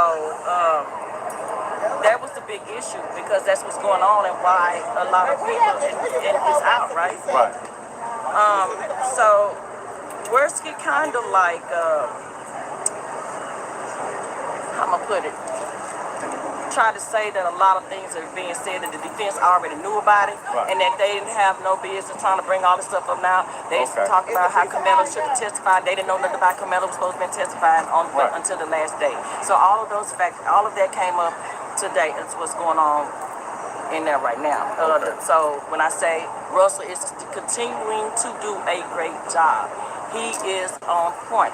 In the beginning, there were some technical difficulties, as it was on yesterday, which I felt like, what's going on? Why every time he get ready to show his PowerPoints, is something going on with the equipment? Are y'all doing something with the equipment so that he can't pull his PowerPoints up? Because I remember that yesterday, Worski had a problem with Russell's PowerPoints. He was, we don't need no PowerPoint, all that, right? So the judge also he brought up Roach again on some things that they did not, evidence were not able to be submitted. Oh my God. With Roach, they talked about that. Evidence that was supposed to be submitted that was not submitted. The defense tried to bring up some things that I'm not even going to discuss because I'm not even going to put that out there because those were hearsay about Karmelo's girlfriend. Said that Karmelo's girlfriend, said Eddie. she is in the courtroom. That's why it's confusing for me because according to Worski, Karmelo's girlfriend told them that she was broke up with Karmelo. He didn't want to let go, and she felt with her life a threat. And then after that, that's when the stabbing happened. But that girl is sitting in that courtroom right now, so I'm confused. And if she didn't say that, she need to get on that stand and say she didn't say that. We need her on that stand now. I need her to clarify that now. Say it again. Run that back about the thing, because that motorcycle crunk up. Okay, so Karmelo's girlfriend, Veneria, told Worski them. This is what Worski said. This is what Worski said. Coming out of his mouth. Coming out of his mouth. Okay. That Karmelo's girlfriend said that she was trying to break up with Karmelo and he wouldn't let go, and she felt she was scared, right? This is where I said I need for her to get on that stand at this point because she is in the courtroom. She is definitely in the courtroom. So now I need you to understand now so that you can clarify that. Did you say that or did you not say that? And if you said that, why did you say that? And if you did not say that, we need you to say that. Tell Worski he's a lie. Because Worski's doing a lot of how I'm going to put it, in his courtroom, throwing things out there, sneaks, yeah, and then also he made a little statement about knowing the judge. Oh, I missed that. Yeah, he made a statement about knowing the judge as well. So who know the judge? Chitty. Yeah. So I definitely he know Chitty. Courtroom. So now I need you to understand now so that you can clarify that. Did you say that or did you not say that? And if you said that, why did you say that? And if you did not say that, we need you to say that. Tell Worski he's a lie. Because Worski's doing a lot of how I'm going to put it, in his courtroom, throwing things out there, sneaks, yeah, and then also he made a little statement about knowing the judge. Oh, I missed that. Yeah, he made a statement about knowing the judge as well. So, yeah, Chitty. Yeah, so I definitely wanted to point that out. Russell opened up with the motion where he talked about that that video again that they played yesterday, right? So all that came back up as well. Now let's get to Derrick Jackson. Back to Derrick Jackson. Derrick Jackson was the one that they terminated. Okay, he was also a public information officer and then a government coordinator. He talked about the overflow room and the scheduling procedures. Well, Worski said that he didn't have, he wasn't involved in the termination of that man, which we are finding out that he did. So, we don't know. That's neither here nor there about that part. But it was a big deal about one of the content creators that was in the room. They brought him up and said that he had been arrested 19 times for bomb threats. Exactly. So they were talking about threats and things of that nature, and they brought him up and they said he's sitting in the courtroom right now in the back. I thought that was irrelevant because here's the thing. If all of this happened, why is he in the courtroom then? So, yeah, what does that have to do with the retrial? Things that it's very relevant. It's very relevant. They brought up another lady. They just talking about content creators are doing this and doing it. No, just media stuff. Like yes, and so it's just yeah. But Jackson said when he was sending those emails, he was just copying and pasting it and sending it to others that he felt like needed to know that information. And he said on that Friday he had got a call from Mr. Worski about, he needed to come in and stuff. And so he said when he got here, that other guy named Russell Schaefer, who is the HR coordinator, the one that does the media stuff, he had a manila folder in his hand. Him and another, I guess, deputy or whatever, they walked him in. Or whatever. Anyway, they started, telling me to get him his badge and all these things like that. They told him he was suspended at first. And then when they walked him out, then that's when he gave him the manila folder that he had in his hand originally. So what that tells me that they already knew they was going to terminate him. He said he thought he was going to get a chance to explain himself as to why he sent those emails for those hearing schedules, because the scheduling people need to know that, right? They were trying to keep that so. Are y'all still with me? Y'all few that's still here? Can y'all still hear her? They terminate that man, and he was a brother. Can y'all still hear that? Well, I know that name. Christopher Jackson, he was a black man. He said it was Mother's Day weekend, so he wasn't responding to a lot of emails because it was Mother's Day weekend, and he did not want to, get aside from what he had going on, right? Okay. So yeah, that was kind of went into that, and they just talked about the gag order that was in place, and that's supposed to be the reason why they terminated him, that he was not supposed to get that information because it was a gag order. So, yeah. But yeah, that's what, is there any question that y'all might want to ask? Anybody want to ask any questions? Describe. Karmelo gonna testify? That we don't know yet. However, it did come up because they said on that last day he was scheduled to testify, and that's when Worski brought up when we wasn't aware of that. And I think that's what I know that's what the agreement behind closed doors was about, and that they said they broke that agreement. They talked about that agreement being broken as well, and Russell Wilson brought up that as well. So again, you guys, Russell Wilson is doing an amazing job. So is the girlfriend here The girlfriend is here for there. Karmelo or for the other She's family? we're sitting right behind her. She's sitting next to his mom. Karmelo's mom. Yes, Carmelo's mother. The Oh, girlfriend. okay. Yeah, so they need to put her on the stand. That's what I said. So yeah. So the girlfriend is needs to take the stand sitting. at this point, 'cause now we need to know. Did you tell She's sitting next to Carmelo's mama. Okay, that's about good. it? They said they broke that agreement. They talked about that agreement being broken as well, and Russell Wilson brought up that as well. So again, you guys, Russell Wilson is doing an amazing job. So is the girlfriend Let's here go, The Russell. girlfriend is here for there. Karmelo or for the other She's family? we're sitting right behind her. She's sitting next to his mom. Karmelo's mom. Yes, Carmelo's mother. The girlfriend is. Yeah, so they need to put her on the stand. That's what I said. So yeah, the girlfriend needs to take the stand at this point, because now we need to know, did you tell these people this? And if you told this, why you tell these people that? And why are you in the courtroom right now today if you told them people that? And I'm out, y'all. Okay, so that's it for this one with Smash the Topic. And before we go, I want to hear a little of Lee Merritt. I hope I hadn't lost that spot.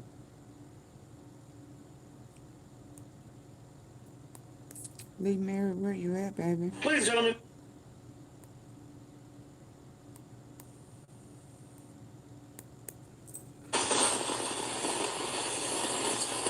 Let's. It is a shame for a person to grow. Oh, that's coffee. Hold on.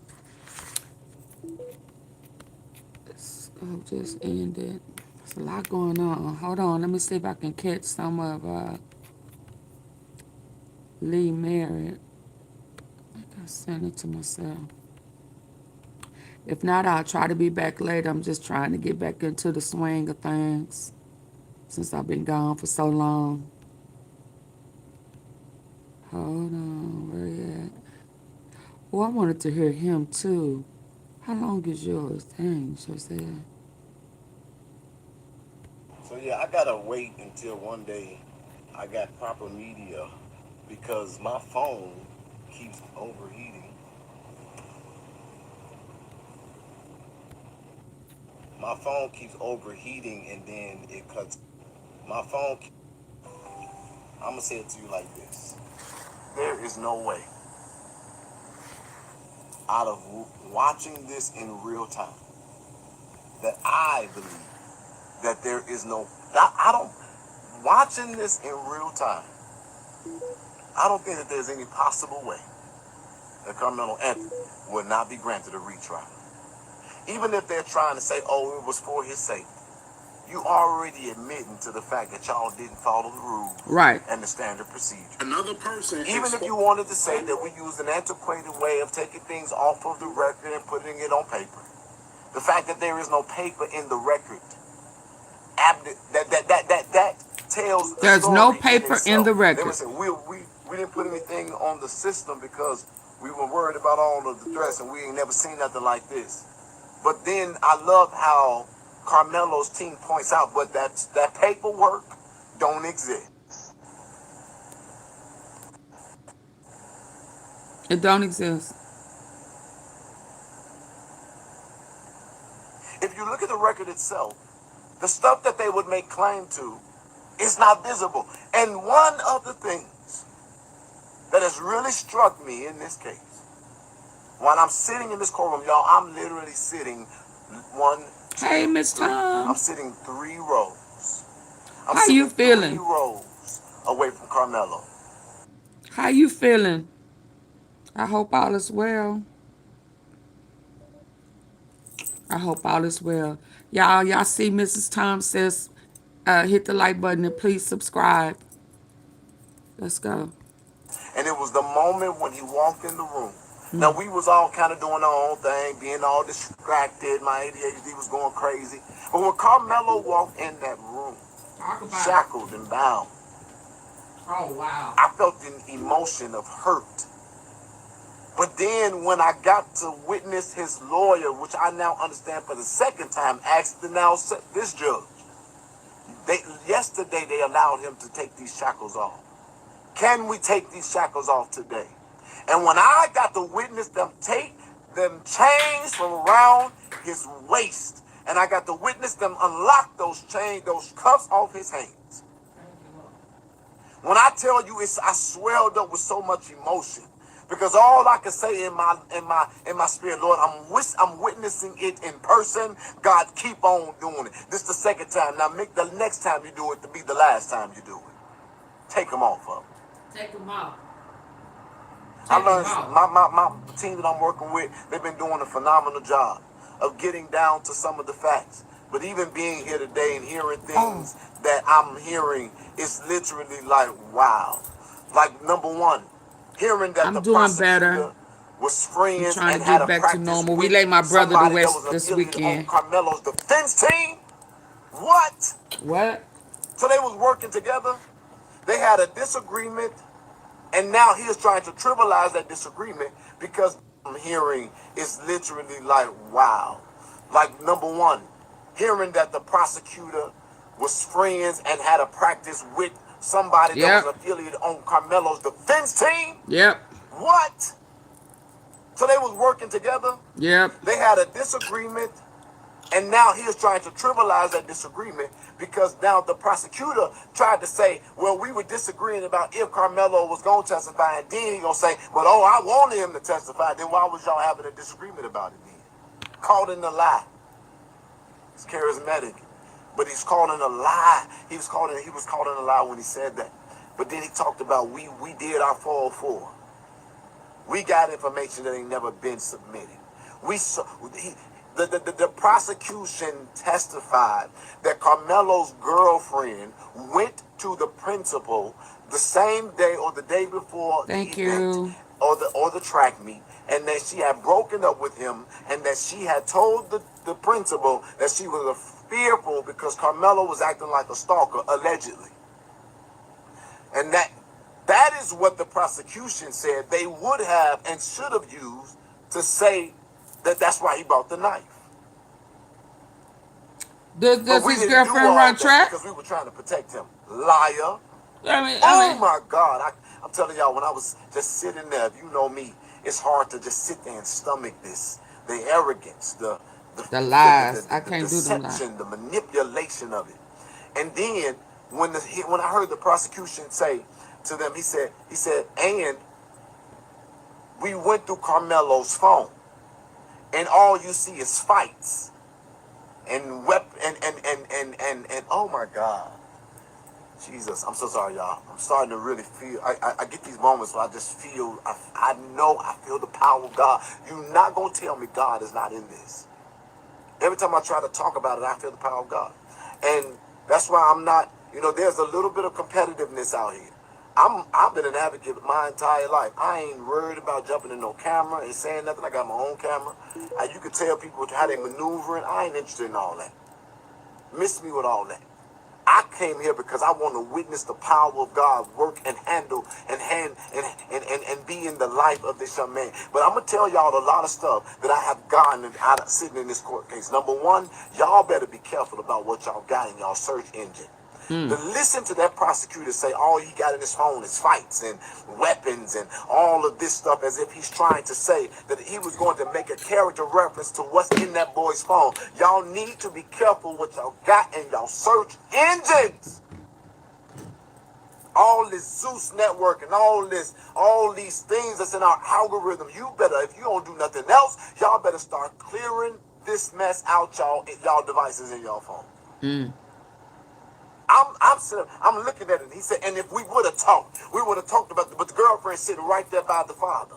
She's sitting right there by the father. We would have talked about how she left him and he was having stalker behavior. No, motherfucker. If that's what you wanted to talk about, you would have talked about it. What you didn't want. And I sat there and I was watching it. And then the moment it came for me, because I was waiting on it, I said, no, you didn't want to talk about that because you would have talked about that. But then he going to say, yeah, because I know that the defense can talk about how the Metcalfs, Austin had a case. I know how they could have talked about how he was arrested and got in trouble. Oh, yeah, right. Yeah, on probation.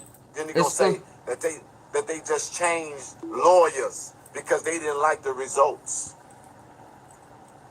No, he got a dream team now because you and the other lawyers was working together. Corrupt, organized crime. With confidence. They conspired to mitigate this so that they would, when that man said out of his mouth and it sent a chill through the spine of that courtroom, he said, that's the way we do business in Texas. Do y'all, oh my God, I'm sorry, I know y'all can hear me. Let me not do that to y'all screaming, but do I hear myself? When he said, that's the way we do business in Texas. They literally was conspiring and working together so they that will this thing send would you up the river. be addressed. And that man said it without saying it. He basically said, we did this because we had never seen this kind of attention. And we all was getting threats, and we all was having eyes on us, and all of this stuff was going on. So basically, that ain't new either in Texas. What you talking about? Out of his mouth without saying it. I promise y'all, I ain't lying to y'all. I'm sitting up there like, wow. I'm sitting up there half alive because I've been up since 4 o'clock this morning, 1 eye open, trying my best to retain the information. Everybody else got notebooks. I'm like, yeah, I'm definitely out of the loop right now because without my phone, I ain't got a notepad or no pen. But man, I didn't call and capture. I'm keeping and retaining this information. Well, I assume that that's the girlfriend shooting. She's sitting right next to the daddy. She's Mexican. She's Spanish, Latino ex. She look young. But that is why they already had it set up for him to be locked up and for him to be put inside the sentencing to be the next day. Right. That's why they already had it concocted. They wanted this to go away. Right. The prosecutor is literally saying it without saying it, but you got to have an ear to hear what he's saying. He's saying it basically. He said, what did he say? He said that they went old school. So that's why the information making America great again is sending a nigga up the river. All of this was about protecting Karmelo's safety. And then he talking about it was a judge that did a bond and people were being doxxed and people's information was going out and racist and making America great again. Right? He said, man, we're being accused of being racist and on both sides we're being attacked. And then now they cross-referencing people. So the first witness comes up. He was the information officer that got fired. Now, y'all, this is the crazy part. The information officer got fired and nobody even knew.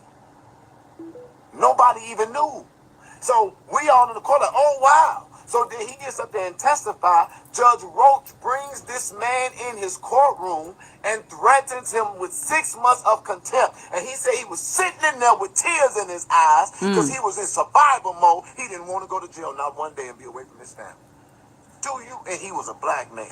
And then the prosecutor get up there and tell me, oh, my longtime friend, and you know you one of the most helpful people that was in the courtroom. And I'm looking at this black man, and I'm sitting there saying, you don't see the play, and you sit up there feeding into this fool, and you don't even see the play. And then this is when I fell in love with the prosecution. I mean, with the defense side, because he said, oh, with your old friend, how much he loved you. Did he advocate for your job when you got fired? I wanted to say, now you know what, nappy head nigga. I love you. I love you. That's why and yes, I'm ignorant like that. I had to say nappy head nigga because that was my exact thought. You nappy head nigga. Responded to that brother because the brother was not even paying attention to how he was answering the question. He said, oh, since he loved you so much and you were so helpful and you were such a good friend of his, did he advocate for you to get your job? So while he was sitting there, the prosecutor said, well, I wasn't involved when it was a firing. I was only involved when I asked for your supervisors to give me a call. And then the black man said, well, I don't know what his involvement was. And I'm sitting up here looking at him, and I want to say, that's y'all problem. Y'all trust their smiling faces. Y'all trust their handshakes. Oh, Judge, can I approach the bench? Before he asked me any question, I want to shake the hand of an old friend. You on the prosecutor's side, damn it. We got to stop being so gullible. Gullible. Demons can smile too. Ooh, he is saying the word, ain't he? All right, y'all. Let me get through He's this. saying the word. I ain't gonna even lie. So the prosecution is literally attacking the crowd. Don't none of them live here. They flying in. I want to put my hand up and say, bitch. You know what? Let me tell y'all something that really blessed me when the defense said this. He said, so when the judge set you in a courtroom, did he give you a document of procedure of contempt? He said, no. He said, did you believe that he could do that? He said, yes. I thought judges could do whatever they wanted to do. God, I could have ran up out of that courtroom at that moment. That was the moment right there for me. He said, now wait a minute. He said, so when this judge sets you in his chamber with you and your two supervisors sitting behind you, nigga. He didn't say nigga, I said it. He said, so when he said that he was going to put you in contempt, you believe that he could do that? He said, yes. And I said, then that's not I took my seatbelt, put it off. I said, now y'all not. You know what? The lawyer's sister, before the court case happened, because she didn't get here early enough. She was in the bed. I got here early enough today. She was here early enough yesterday. So she was over at the vending machine, and she kept putting in dollars. I said, oh, they must be making some good money over there. So she putting in dollars, right? And she's sitting up there putting in the number, trying to get the Cheeto Puffs. And so I'm sitting up here like, okay, this older lady don't know what she's doing. She don't know what's going on. But she's sitting up saying, the machine ain't working. I'm going to try one more dollar. And I'm like, shit, after 3, it's a wrap. I would have been shaking that motherfucking machine like a salt shaker, but I didn't know that she was Russell's sister. So she said, well, my brother is trying the case. She's an elderly woman. So she walked off. I felt bad, but I ain't got no money on me. I ain't got no money and I ain't got my phone. So I'm sitting up here like, it is the theatrics for me. Now, I'm just an animated speaker, okay?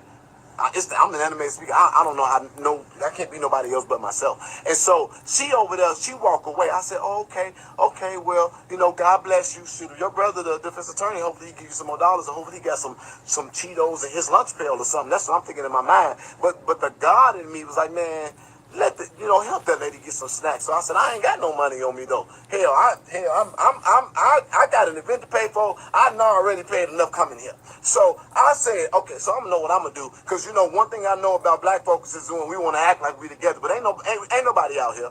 Ain't nobody out here together. Ain't nobody coming together praying. You got the Black Panthers on one side, the purple people on the other side. This content creator, that content creator, these people trying to be interviewed. We ain't done a damn thing together except for you saw that, and I still love them for it. I ain't mad at them, but we got to get our shit together. So I said, okay, niggas don't act like they together. So I'm gonna use some wisdom since it's on my heart, since my heart heavy for this lady who ain't got no Cheetos after $7. So I went and I found me a nigga.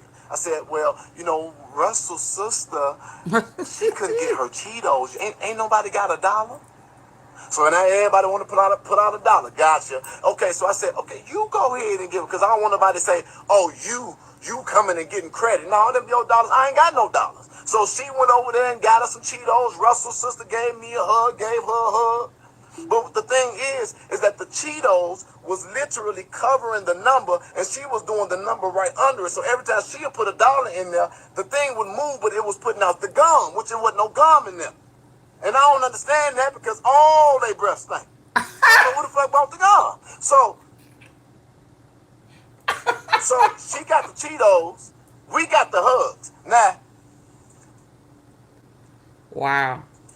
it's just so much in my mind, in my heart, to say this, because I want to make this make sense. So I'm sitting up here. Okay, let me.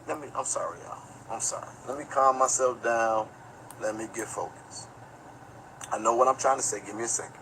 So while the man is in the case, when he's trying the case, and he said it about your friend, and he's pointing out. So this was the core of it.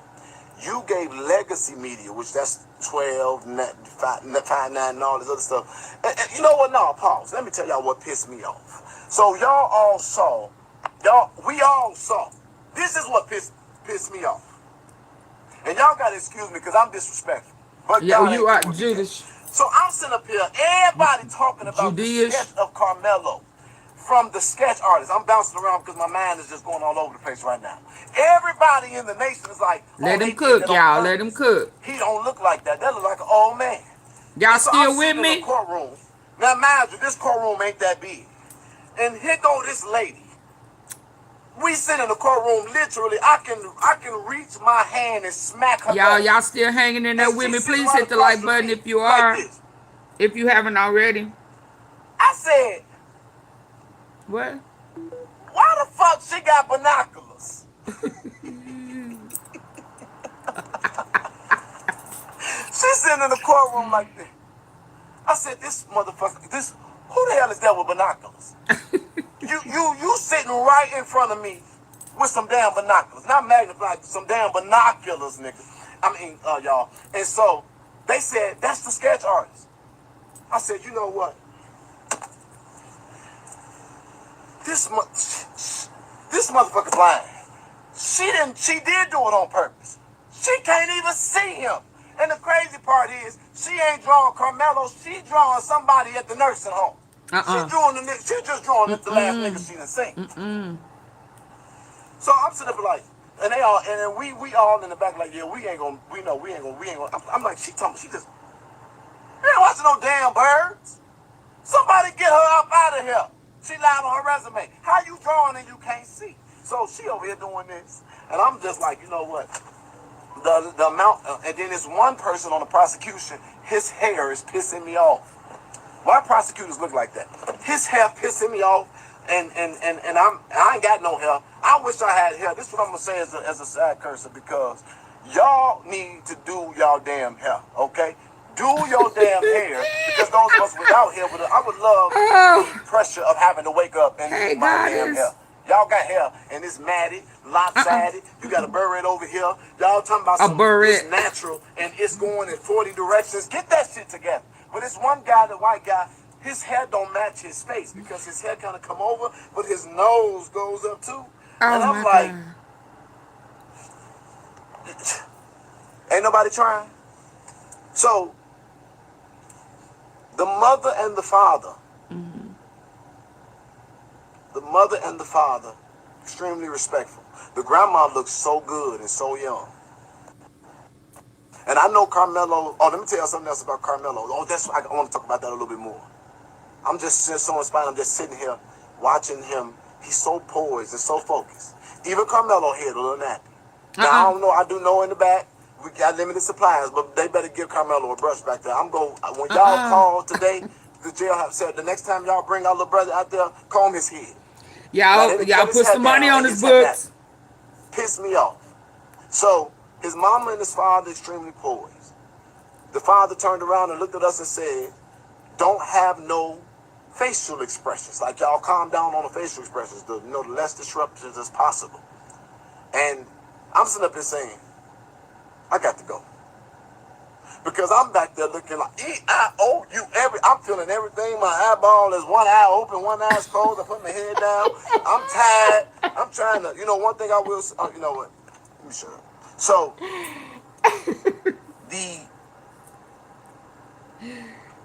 the case, from my perspective, is no way that there should not be a retrial, a new trial granted. There's no way that there should not be a new trial granted.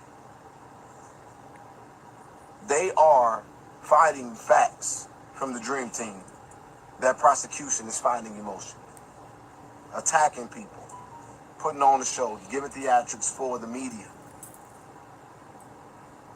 But that's the core of their response.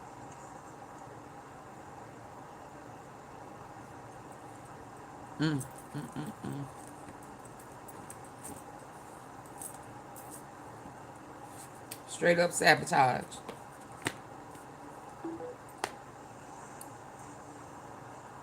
Come on.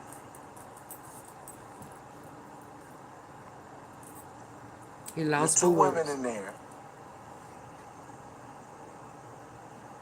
The two women in there who, I guess they extracted the audio,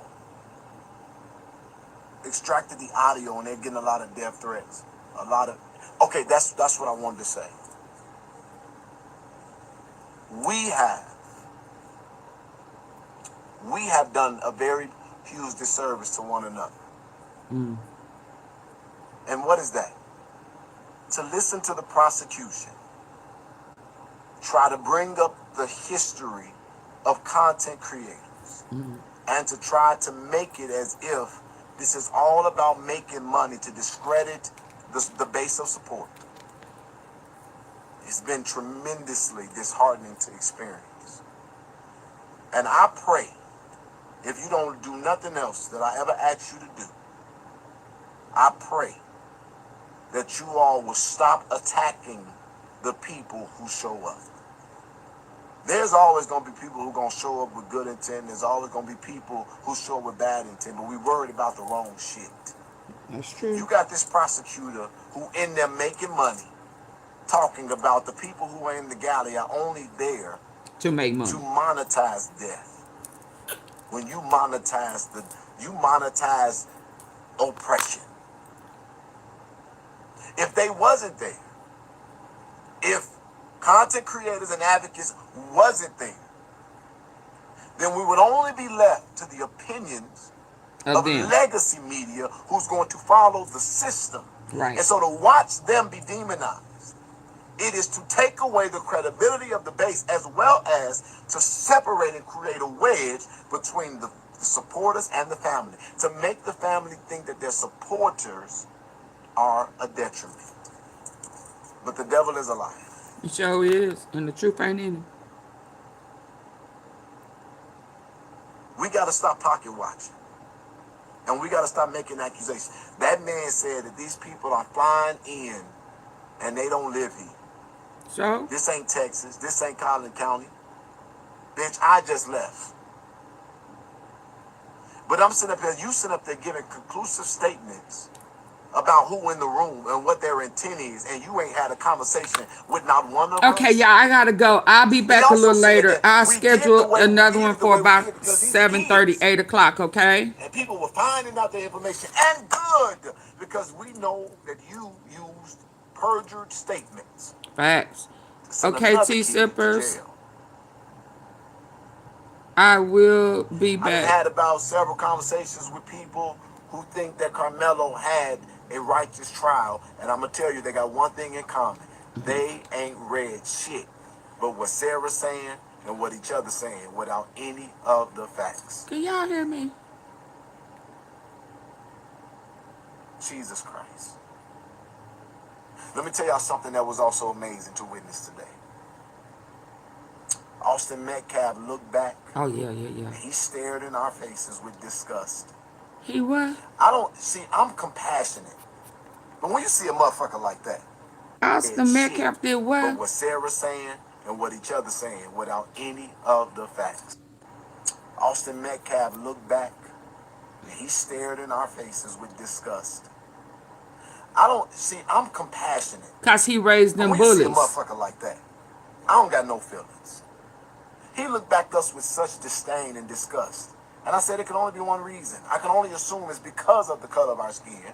Because it was only one white person. Everybody else black. But when I walked in, because I was number 14, the lady told me I should have been number 22. These niggas ain't playing. She said you was supposed to be 22. But you took your black ass up there. But I ain't gonna say nothing. I said, please don't say nothing. Who was that? I was praying.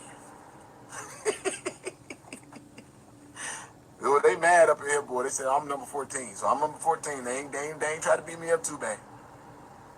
But it was so amazing to me to watch how when I came in at 14, they said you can sit on the left side or this side. I said, shit. I said, I looked over there, I saw the family, all the black people was on this side. It was completely empty on the Metcalf side.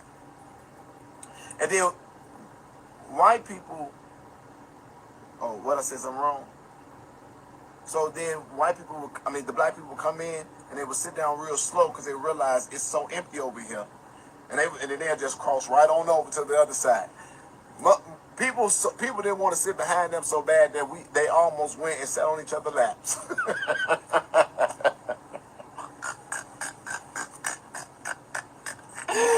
They almost went and sat on each other's laps. You hear me? Because they didn't want to be on the other side. 1:30, y'all. I'm going to ask us some questions and then I'm going to get off of here. I got it out. That was the first half. I think the things that kind of stuck out to me the most, you would want to go watch the expressions of Christopher King and Christopher King and North Carolina Beat, because they were called out the most in this court case.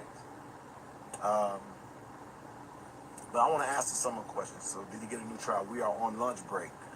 We got 20 more minutes before we go back in there.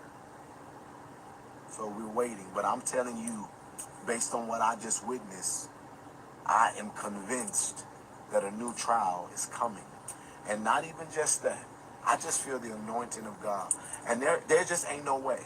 There's just no way that they could, based on what we're hearing. If you get this transcript, there could be no way except for premeditated corruption that this young man is not getting ready to get a new trial. And one thing that I do know for a fact is that he has learned, because this is what really blessed my soul. And they keep asking, was he there when this decision made? Was his lawyers there when this decision made? And the answer has been consistently no. So one of the things that I love is that now whenever they talk, Karmelo looks and he stares them right in their face, and you can tell that he is absorbing every second of information. That young man is in there fighting for his life internally. But it's something about him that I can't explain, because he has a calmness to him and he has a focus on him that is just so phenomenal. And so I do know that they're going to try to demonize his character, and they're going to try to base it around his relationship with the young lady. That is what the prosecution gave us the heads up understanding of. So I don't see any more. I don't see any questions. Okay, we know he meant Hunter. Get past that. Did I say? I probably said something wrong. What I said? I don't know what I said. I don't even know what I said. So if I said the wrong name, I apologize. But y'all come on and ask me these questions so I can get off here. I'm gonna take 5 of them and then I'm gonna rush. I'm happy you can break up what I saw yesterday. You can back up what I saw yesterday. It's amazing. Oh, so my point is that this is 100% race driven. That's the power of God over here. Thank you so much for keeping us abreast. God bless you. Why was Toby Shook referred to as lead counsel by Bill Worski? Toby Shook. It's Shook. the counsel that was for Karmelo. Okay, y'all, I'll be back. Partner in business. And so that right there created a very interesting dynamic because they made a deal. They made a deal without disclosing their connection from the prosecutor and the defense. If They did. if I'm getting that right, the Shook would be the guy who was supposed to be defending Karmelo, but but his relationship with the prosecution created a very interesting environment and potential conflict of interest. The relationship. Wait, hold on 1 second. Somebody said wait. You said Austin turned around and looked at y'all in disgust. I'm so sorry. Jeff Metcalf. His father did. Jeff Metcalf.